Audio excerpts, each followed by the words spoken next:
Bacon. I'm the co-founder and CEO of GradTrain. As you can see, we've made some media buzz in some places. We're pretty new to the Boston scene. We're Mass Challenge 2015 finalists. You can read up about us in a bunch of places. And I think the reason we've been able to make some noise in a lot of places around the world is we're solving a real problem for many people. And the reality is that moving abroad sucks. Anyone who's gone through this experience knows that people make very costly mistakes. Sometimes they think they're going to move to the States, do an MBA degree, advance their career 2 steps forward, but in the end they end up taking their career 2 steps back. They go back home with $100,000 in the hole, and this goes with them for the rest of their life. So we came to solve this problem. Now, what if we could aggregate all the information from all the people who ever moved abroad in the past and help those who are trying to move abroad now? That's what GradTrain is all about. We created a curated marketplace for people who move abroad, providing them with mentorship, services, and everything they need to get them from where they are to where they want to get. So it's not just an idea, it's actually working. It's up and running, you can check it out. We've had some pretty strong results in just a year since we launched. We have a community of about 30,000 people following us on social media, over 100,000 people reading our blog. Actually, we have users from 137 countries as of today. And, some of them are small numbers, but it's pretty widespread. We created some strategic partnerships, even some initial revenues. And we have some nice numbers that we can even show based on the initial data that we have. We've been able to drive down cost of acquisition to about $1.5 per user. So we have some nice data that we can show and we can get ready to scale big time. Now, why do we think it's working, even though we raised just about 200K so far? Because there's a big market for it. The market for moving abroad is huge. There are over 50 million people who move every year. But we're not focused on this market as big as it is. We're going to do it later on. We're laser focused on the international students market first. There are about 5 million people every year who move to study abroad. They spend over $30 billion in the US alone every year, and we're focused first on the US market. It's growing at about 7% per year, and specifically for students who are coming to the US, it grew at over 14% last year. And here in Boston, as you walk around, you basically encounter international students everywhere you go.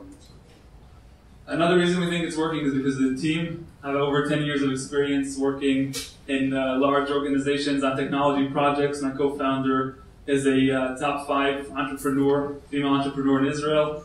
She's a Fulbright scholar that helps us with the connection to all the universities and other partners. Our CTO is a hacker from birth, full stack, end-to-end, built this whole platform in 8 months. I'm going to show you a little demo of it. So we have a solid team. In terms of the product, right now, if you go to the website, what you're going to be able to get as a prospective student is an algorithm that analyzes your background, gives you the chances of getting into schools in the US. Once you get that prediction, then you can meet with someone through an online coaching platform, someone who's like you a few years ahead of you, who can guide you through the process. And then we have an affiliation model where all of the different partners and service providers can give you offers based on where you are in the process. I'll show you a short demo before that in terms of the technology. So we have machine learning algorithms that analyze your profile and give you the predictions. We have a peer coaching system built on WebRTC. It's an end-to-end online coaching platform. We have Stripe and PayPal integrated. Everything happens within our own system. You don't go out to Skype or Hangouts, so it gives us a big advantage in terms of the data.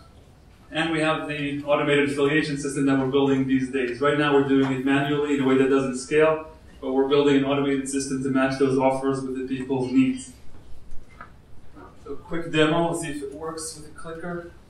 It's always a click on the screen.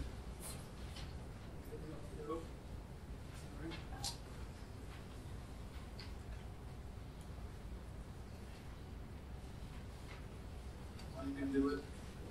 Maybe not. Okay, that's always the danger of doing a live demo. So you can go to the website, it's live, check it out.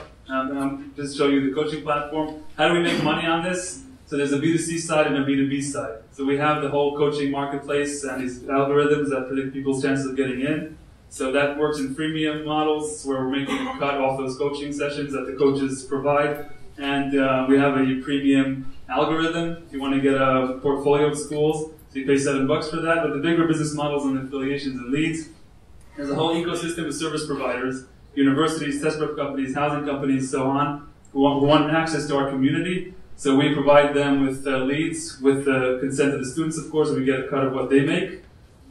it's a market that's ripe for disruption. There hasn't been an Uber or an Airbnb in this international student market. We want to be that player. That's what we aim to be. We're raising a seed round now of $1 million. We think that with that money we'll be able to get to these results. If anyone is interested in joining us, partnering with us, feel free to reach out to me. Here's my information, jacob@gradtrain.com. Thank you very much.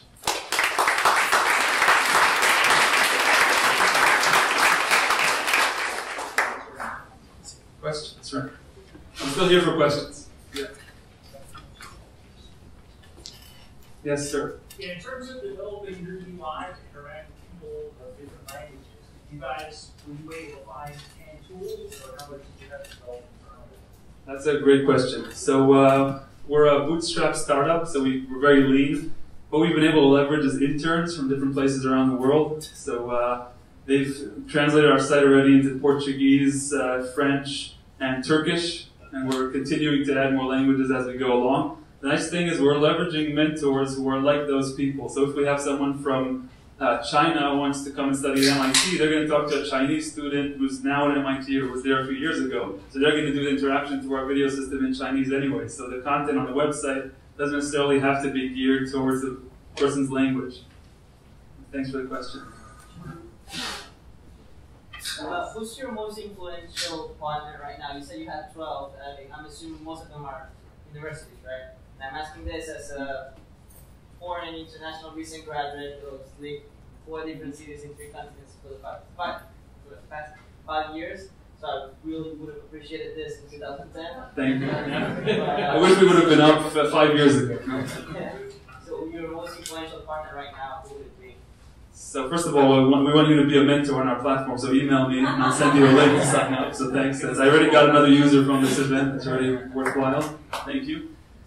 We've done pilots with a few Ivy League schools in the States, with a school in the UK, and with a couple schools in Israel. We're actually located in Jerusalem. I've been here for Mass Challenge, and I started the company when I was in New York. It's a long story, we don't have time. But we work with a few leading schools and with some test prep providers who are doing GMAT, GRE prep courses, and housing companies for off-campus housing. So we want to, at the end of the day, we're going to be able to give everything that the student needs from the time they make the decision about moving or wanting to move till they get here. Yes? How do you vet the potential B2B partners that you're putting into your partnership, and then what's the feedback quality look for your end consumers that say they're not happy with the partner? Great question, thank you. So right now we're handpicking them. We're doing it in a way that doesn't scale. We're manually picking the partners, bringing them on board, onboarding them, creating an agreement, a tailored agreement for each one of them. And we do have a very detailed rating system for whatever offers we're given. So the rating system will continue, but we're building an automated affiliation system based on collaborative filtering algorithms that will be able to know how well these service providers are performing on our platform, and they'll basically go down. If they're not so good, they won't be displayed as much, and so on and so forth. Thank you. Any other questions? Yeah. How do you find the mentors? Another great question. The first 100 mentors that we had on the platform, before we went live, we had 100 mentors from 40 different countries. Those were from our own networks, because we started from this community, from our own personal story. So we handpicked the first 100. Since then, we've been tapping into existing alumni networks, such as the Fulbright Alumni Network and some other pretty solid networks. And we vet every single one of these coaches. The nice thing about going through a network like the Fulbright network is that every single person there has been vetted like super intensively. So we're not taking a huge risk. And so far, the ratings on our system have been 4.6 out of 5 for every interaction with these mentors so far. So we're pretty happy so far. Thanks. Yeah. Any other questions? Is the majority of revenue coming from the mentors for you guys, or is it talk a little bit more about the breakdown? Yeah, so actually it's about 80% from the B2B side and 20% from the B2C side, and we expect that to continue to be over time. If we could do it totally for free for the students, we would do it. We tried it for a while. We saw that the whole idea of being serious about the process is much more, there if they're paying for something, or if at least they have a perception that they're going to pay for something further down the line. So I think we're going to leave it as a marketplace and make most of the money off the affiliations and partnerships. Yes. Have you considered that, yes, that it's not feasible to have free for students, but could be for those underdeveloped countries? Yes, actually, when we envisioned this very early on, so we have some idea. Once we generate, much more significant revenues, we're even going to have scholarships for students from underprivileged backgrounds. We've had users on our platform for very unique places that have never even had access to think about study abroad, and they can't pay for it. So I personally helped someone from Bangladesh last year who got into 5 schools here in the U.S. and he got a full scholarship for 2 schools. So we're having these success stories. But there are those who just really don't have a way to do it, and we're going to try to find a solution for them over time, either by a cut of our revenues or by partnering with other philanthropies. But it is a for-profit social impact startup. All right, thank you very much. Thank you. Thanks, everyone.